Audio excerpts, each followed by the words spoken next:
Adolf Hitler 20वीं सदी के सबसे चर्चित और विवादित व्यक्तित्वों में से एक था। उसने जर्मनी को न केवल आर्थिक और सामाजिक रूप से बदला, बल्कि द्वितीय विश्व युद्ध की शुरुआत करके लाखों लोगों की जान भी ली। हिटलर की विचारधारा, नेतृत्व शैली और क्रूरता ने इतिहास को गहराई से प्रभावित किया है। प्रारंभिक जीवन। हिटलर का जन्म 20 अप्रैल 1889 को ऑस्ट्रिया के ब्राउनाउ एम मेन नामक कस्बे में हुआ था।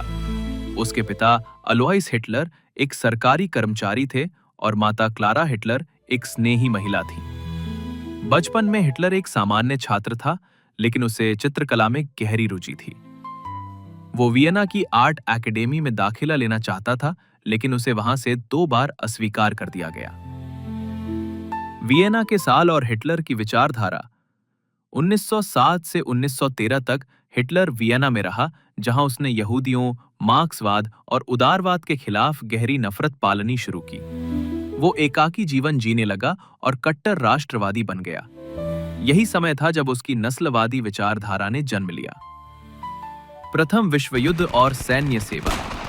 1914 में जब प्रथम विश्व युद्ध शुरू हुआ तो हिटलर जर्मन सेना में शामिल हो गया। वो एक कुशल सैनिक साबित हुआ और उसे आयरन क्रॉस जैसे पुरस्कार भी मिले। लेकिन युद्ध में जर्मनी की हार और वर्साय संधि ने हिटलर को भीतर से तोड़ दिया। उसे लगा कि यहूदियों और कम्युनिस्टों ने जर्मनी के साथ धोखा किया। राजनीति में प्रवेश।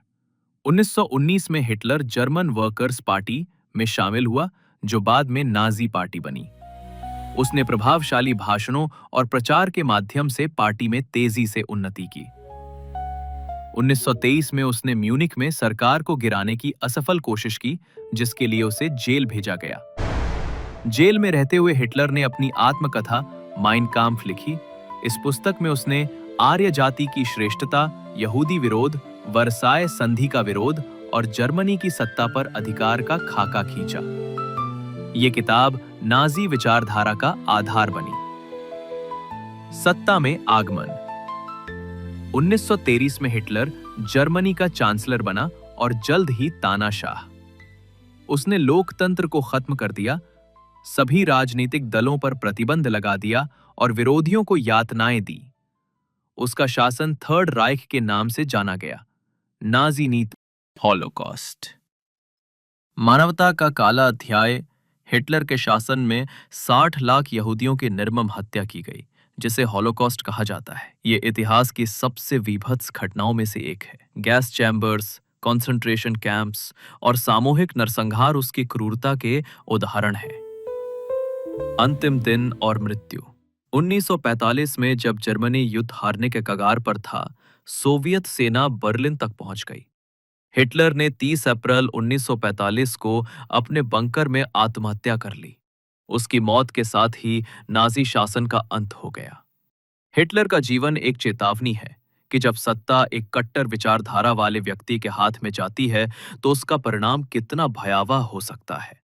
उसने जर्मनी को एक बार फिर मजबूत बनाने की कोशिश की, लेकिन उस रास्ते में उसने जो मानवता विरोधी कदम उठाए, वो कभी माफ नहीं किए जा सकते। सीख।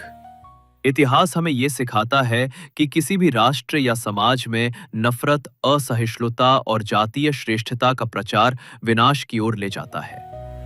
हिटलर की कहानी एक चेतावनी है कि लोकतंत्र और मानवाधिकारों की रक्षा करना हम सभी की जिम्मेदारी है।